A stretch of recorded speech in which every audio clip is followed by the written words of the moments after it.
Hey, I'm Grant with Grant's Game Rex, and today I want to recommend a game about getting on the same wavelength called... Boy, I really hope you guys said wavelength at home, because like this whole point of this game is getting on the same wavelength as other people, and if you said wavelength when I did that like dramatic pause, that would mean we're on the same wavelength, and that'd be a pretty cool start to this video. This is a game you can play with anybody and have fun with anybody. You know, if you're playing it with strangers and they're getting things right, you're like, what? We just met and we're on the same wavelength. High five. And if you're playing this with your family and they're getting things wrong, you're like, what? Mom, how are you missing all of these? Do you even know who I am?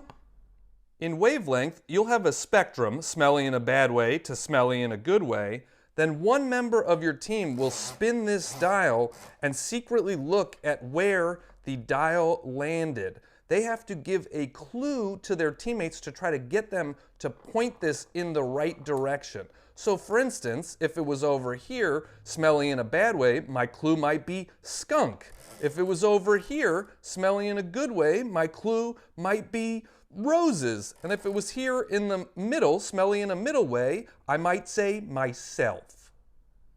Wavelength is one of my top 10 party games of all time because it's really fun, which is obviously a prerequisite to being a great party game. But more than that, this sparks memorable and funny debates. For instance, if this is where my dial landed and my spectrum was art to not art, maybe my clue is like Thomas Kinkade.